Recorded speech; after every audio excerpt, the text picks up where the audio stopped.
આજકાલ યુવાનો રીલ્સ બનાવવાના ચક્કરમાં ક્યારેક પોતાને અને સામેવાળા વ્યક્તિનો જીવ જોખમમાં મૂકી દેતા હોય છે અને ગાંધીનગરમાં કરોડો રૂપિયાના ખર્ચે બનાવેલા આઇકોનિક રોડ ઉપર 10 થી વધુ લક્ઝુરિયસ કારનો કાફલો દોડાવી સીન સપાટા કરનાર નબીરાઓની મુસીબત વધી છે અને ગાંધીનગર પોલીસે વાયરલ વિડીયોમાંથી 7 જેટલા શખ્સોની ઓળખ કરી લીધી છે અને સાતેયને ફોર્ચ્યુનર, સ્કોર્પિયો, BMW જેવી લક્ઝરી કાર સાથે ઝડપી પાડ્યા છે, જ્યારે અન્યની શોધખોળ હાથ ધરી છે।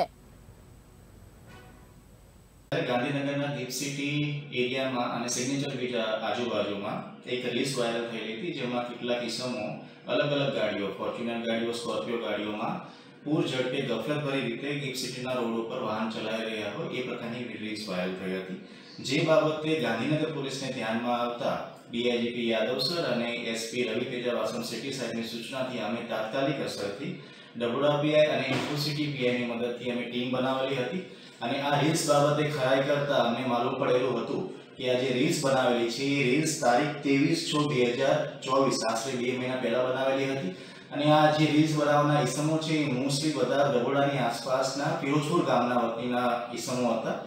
અને અમારી સર્વેલન્સ ટીમ દ્વારા આ ઈસમોને તાત્કાલિક અસરથી અમે એમને અટકાયત કરેલી હતી અને આ રેસમાં જે વેહિકલ આપના ધ્યાનમાં આવે છે, ફોર્ચ્યુનર ગાડી, BMW ગાડી, સ્કોર્પિયો ગાડી, એ ગાડીઓની અમે ઈ ગુજકોપ મારફતે ખરાઈ કરતા તેમના વાહન માલિકો મળી આવેલા હતા અને એમના વાહન માલિકો સાથે આ તમામ ગાડીઓ અમે જપ્ત કરેલી છે અને આ તમામ કાર્યવાહી દરમિયાન અમે ટોટલ કુલ 7 ગાડીઓ જપ્ત કરેલી છે અને આ 7 ગાડીઓના જે વાહન માલિકો છે તેમના વિરુદ્ધ પણ અમે કાયદેસરની કાર્યવાહી કરેલી છે।